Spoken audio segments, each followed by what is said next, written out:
sa tâm nia ilak lai awang ba Timothy afon beli alem bok mai bu ben mang bok mai Krista Jesus sau samba amai cha alem bok nang tâu lan ngô che hay nâu lan mong mẹ ông nơi tâm mã nang hăng hi ở tiếng lắc cu hay ông ở mấy nhiều cụ cha ye cho nắng ở tiếng lắc cu ngô lan này ứng nhiên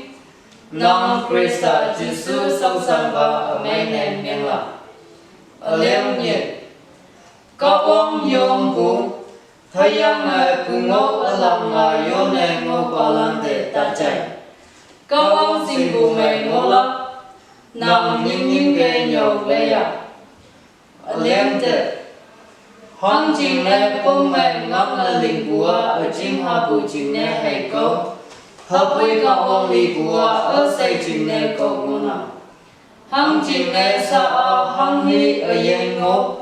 hay ông người cơ lạc ở yên ngô tàu trình này chẳng bù ngô nào ở liêm tù tàu hoàng ngô ở tiếng lập lắp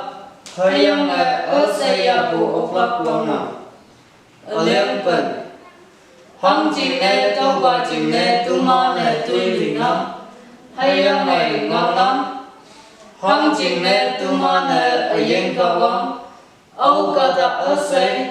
hay ông ở nhanh này miếng bà lại nhanh như bà ngô lắm ý thế mù hông nào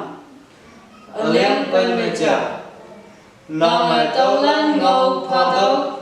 hay ông nhiều tàu ở liêm bần mê nhị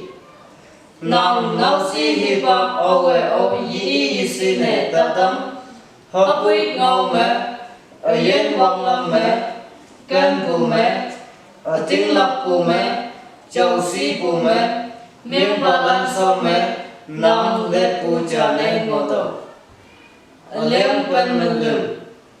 tàu man về nằm ở khung si sau mẹ lại ngô y bù hiang bù hay ông nhiều cụ mẹ mong phá thọ ở liêm bên mập lì lùng này là ngày yak sinh cụ hi ngô ngay cụ cày nằm tép phá cụ hăng nghe hừng hô nằm ngày ngô nắng tàu vào bên nét ta ở liêm bên mừng hay ông ở xây xong mẹ nằm trà luôn cụ ở ta thể ngay lạc trình nét tàu là mẹ mong phá thọ hay ông tàu làm mẹ ngon tàu ở liêm bên lông bộ nòng duy chiêm hay ông nòng nhiều cụ chính tên mong phá tàu làm mẹ dễ lọc về ngô tàu không chỉ nghe tàu làm linh phụ mẹ nòng duy nhìn như phép hay ông nòng ngô chạy bà lan mùi nhí dễ lọc chạy bà lan để có con em mùi mặn.